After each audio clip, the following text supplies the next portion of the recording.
အားလုံးမင်္ဂလာပါကျွန်တော် Ricky ပါ Grace ပါကျွန်တော်တို့ဒီနေ့ဗီဒီယိုလေးမှာကျွန်တော်ပြောပြချင်တာကကျတော့ဒီ Australia မှာအိမ်ဝယ်ရတဲ့ခေါင်းကျိုးစိုးကျိုးပေါ့နော်စိုးကျိုးနှစ်ခုကျွန်တော်နိုင်ရှင်ပြောပြချင်ပါတယ်ဒီလိုဒီဗီဒီယိုလေးကိုကြည့်ခြင်းအပြင်မိတ်ဆွေတို့လည်းဒီအိမ်ဝယ်ရတဲ့ပေါ့နော်ဒီဆုံးဖြတ်ချက်မြန်ချနိုင်ပါစေလို့ကျွန်တော်ဆုတောင်းပေးပါတယ်ကျွန်တော်ကောင်းကျိုးလေးရင်ပြောလိုက်အောင်ဒီအိမ်ဝယ်ရခြင်းအပြင်ကောင်းကျိုးလေးဆိုတာရှိတယ်ပထမဆုံးတစ်ချက်အနေနဲ့ကတော့ဒီအိမ်ဝယ်လိုက်တဲ့အတွက်ကြောင့်မလို့ဒီအိမ်ကကိုယ့်ရဲ့ပိုင်ဆိုင်မှုဖြစ်သွားတယ်ပေါ့လေဆိုတော့ဒီ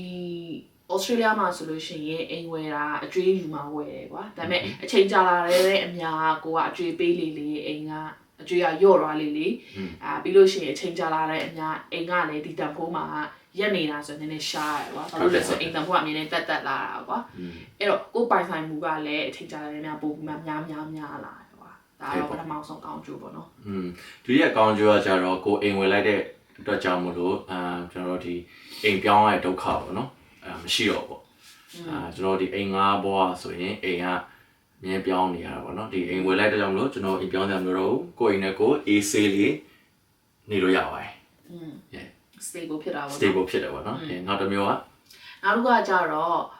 လွတ်လပ်မှုရှိတယ်ဥပမာဆိုလို့ရှိရင်ထားပါတော့ကိုအိမ်ဆိုလို့ရှိရင်ကိုကလည်းကိုနောက်ပေးချင်မှာသွားမှစိုက်ချင်တာစိုက်လို့ရတယ်ကိုကတနေရာမှာတခုပြင်ချင်တာတို့ renovate လုပ်ချင်တာတို့ kitchen မကြိုက်လို့ပုံစံတစ်မျိုးပြောင်းချင်တာလို့ဆိုရင်ကိုသဘောပဲကွာပြောချင်တာကိုကပိုင်ရှင်မလို့အဲ့လိုမျိုးပေါ့လေပို့ပြီးမှ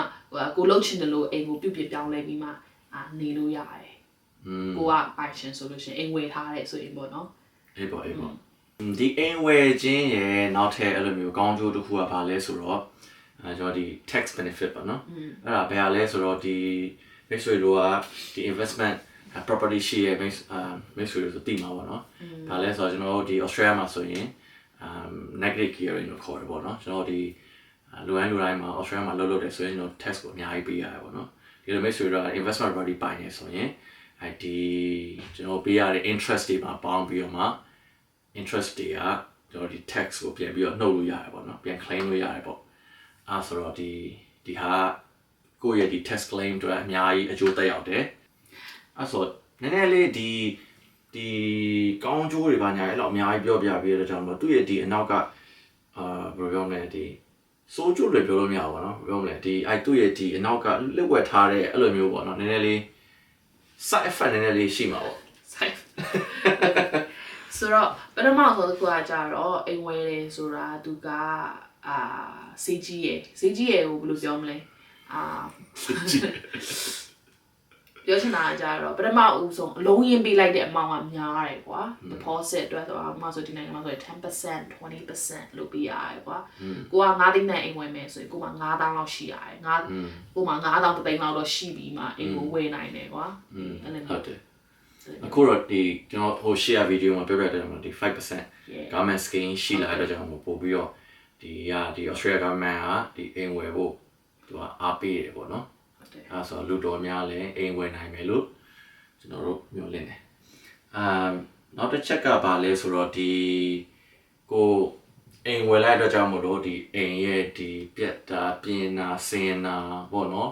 ကိုဝယ်တဲ့အိမ်ပေါ်မှာမူတည်ပြီးတော့မှဒီ maintenance လို့ဒီ cost ကလည်းပို့ပြီးတော့ကြီးနိုင်တယ်လို့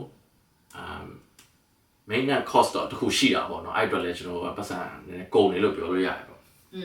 ဒီနောက်တစ်ခုကကြတော့အိမ်ကတော့များတော့အဖြစ်ကတော့အိမ်ကတော့တန်ဖိုးတက်တာများတယ်ကွာဒါပေမဲ့အိမ်တိုင်းလို့တော့မဟုတ်ဥမာဆိုလို့ရှင်ထားပါတော့ကွာ apartment တွေပါပဲဝယ်လိုက်တယ်ဆိုလို့ရှိရင်ဒါဥပမာပြောပြတာကွာ apartment တိုင်းဈေးကြရတယ်တော့မဟုတ်ပါဘူးဥမာဆိုရင်သူကဈေးကြတာရှိတယ်လို့ဈေးကိုဝယ်ထားတဲ့တန်ဖိုးထပ်ပို့ပြီးမှကိုရောင်းချင်တဲ့ချိန်တိုင်းဈေးကလည်းယော့နေတာလည်းဖြစ်တယ်ကွာဒီ high risk တော့ရှိရကွာအဲ့ဒါပေါ့လေအေးပါဆိုတော့ဒီကိုကဒီအိမ်ဝယ်လိုက်တော့ကြောင့်မလို့ဒီနေရာထဲမှာနည်းလေးထိုင်တောင်းနေဖြစ်သွားတာပေါ့နော်ဟုတ်တယ်ဘယ်လိုပြောမလဲဒီတနေရာထဲမှာပဲကိုကဆက်ပြီးတော့နေရတာပေါ့ဟိုမှာတကယ်လို့မိတ်ဆွေတို့က plan ကဟိုမှာဒီတနိုင်ငံထဲမှာမနေချင်ဘူးတော့ဒီတစ်မျိုးမှာမနေချင်နောက်မျိုးတွေဆက်သွားမယ်ဆိုရင်တော့ဘယ်လိုပြောမလဲဒီ flexibility ကတိတ်မရှိဘူးပေါ့ဒါပေမဲ့အဲ့ဒါလည်း 100% တော့မဟုတ်ပါဘူးပြောချင်တာကတော့ဒီကိုဝယ်အိမ်လည်းငားထားလို့ရတယ်ပေါ့နော်ဒါကတော့ solution တစ်ခုပေါ့ဒါပေမဲ့များသောအားဖြင့်ကတော့ကိုအိမ်ဝင်လိုက်တဲ့ကြောင့်မလို့ကိုကဒီဟာ flexibility ကတော့နည်းနည်းများတော့ညော့သွားတာပေါ့